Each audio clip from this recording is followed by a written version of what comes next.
Hey folks, hope you're having a super fantastic day. I'm bringing you a real estate market update for us here in Murfreesboro, Tennessee. And one thing we're going to talk about is the question, are we in a housing bubble? See, home prices have been going up and up and up, which leaves a lot of us thinking maybe we're back in 2008 again. Well, we'll look at that on a national scale, but just how much are home prices going up here locally in Murfreesboro?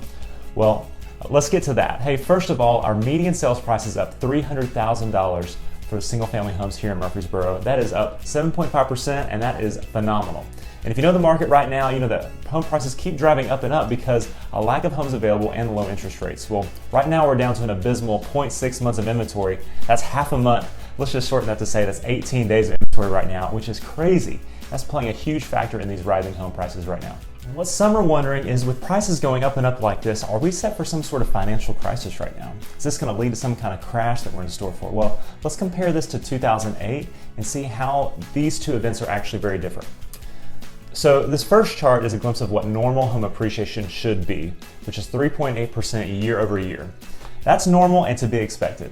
Now here's what actually happened. You can see that over the past few years, we've actually jumped up way far past that normal expected appreciation. And if you're smart, you're probably seeing that the pattern is very similar to what happened in 2006. So are we set to crash back down from this? Well, let's also do a similar comparison with that number I discussed early on with the month supply of housing. So as you can see in this chart, a normal market is in the 4 months of inventory. That's not a buyer or a seller's market. Well, we're currently in a seller's market, which means that there is a low supply and a high demand.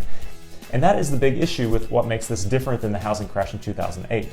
As you can see, the buildup in 2005, 2006, and the prices were going up and up then, but also so was the inventory. We had an oversupply at that point in time, which meant that we needed home prices to come back down to make buying more enticing for people who are looking to buy a house.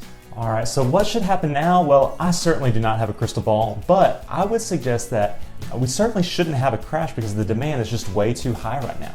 However, what will likely happen, we know, is that interest rates are expected to creep up over the next few years. So I would expect another year of appreciation followed by a leveling off of the housing prices. Not a crash, but just a simple leveling off to what normal home appreciation rate should look like. So, hey, if you've found this helpful or maybe want to argue with something here, that would be awesome. I would love it, actually. Let's debate it because I certainly have a lot I can still learn here. Hey, hit me up. My number is 615-815-4283. Or you can email me, that's always great too. And seriously, I would love to hear from you. I don't always know who's watching these, but lastly, a huge shout out to my man, Christian Taylor. I know that you are watching, and Christian, you are the man. All right, so with that, I'm out, everybody. We'll talk to you soon.